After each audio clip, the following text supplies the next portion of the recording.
بوالديه كواو كساني كوا چاکە کارن لەگەڵ دایک و باوچان ئەو کەسانە کوان کەوا ئەزیەتی دایک و باوچان دەدەن قەناعەتەکەن ئەبوو هورەیرە ڕەزا و ڕەحمەتی خوای لێ بێت تەمەنی گەیشتە 89 ساڵ ئەمجا حەجی کرد وتیان یا ئەبا هورەیرە بۆچی تۆ ئێستا حەجت کرد هاوڕێی تۆ 70 حەجی کردووە فەرمی وەڵڵا لەبەر دایکم هەر خەریکی دایکم بووم هەتاوەکو دایکم وەفاتی کرد ئەمجا کە چوو حەجم کرد ئۆیسی قەرەنی ڕەحمەتی خوای لێ بێ کە تابعیە خۆ لە سەردەمی پێغەمبەرا بوو صلی الله عليه وسلم خۆ ئەیتوانی بێ بەس پێغەمبەر ببینێ و ببێ بە سەحابە بەڵام لەبەر دایکی نەهات بۆ لای پێغەمبەر عليه الصلاة والسلام خەریکی دایکی بوو محەممەدی کوڕی منکەدیر کاتێ شەو پای دایکی ئەشێلێ عمەری برای خەریکی نوێژەکە ئەفەرمێ والله ما يسرني ليلتي بليلته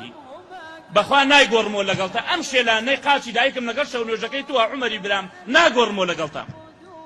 وبەڕەم بوالديه کوا ئەوانەی عەزیە دایک و باوچیان ئەدەن دەنگ بەرزەکەنەوە بەسەریانە لێیان ئەدەن ژوێنیان پێدەن ئەوە بەڕاستی قوڕگرتنەوەیە کە بۆ دنیا و قیامەتت مەقەیەت بەنە نوێژت قبوڵە بێ نوێژت بەرزەوە نابێت چونکە دایک و باوک دوعات لێ بکەن دوعایان گیرە بێلێت وقضى ربك ألا تعبدوا إلا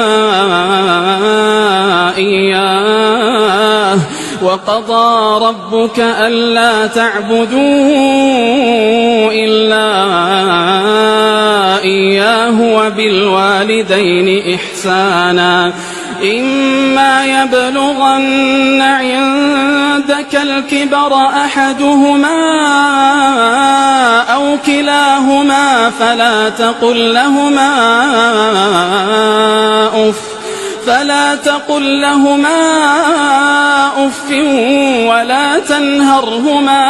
ولا تنهرهما وقل لهما قولا كريما واخفض لهما جناح الذل من الرحمة وقل رب ارحمهما كما ربياني صغيرا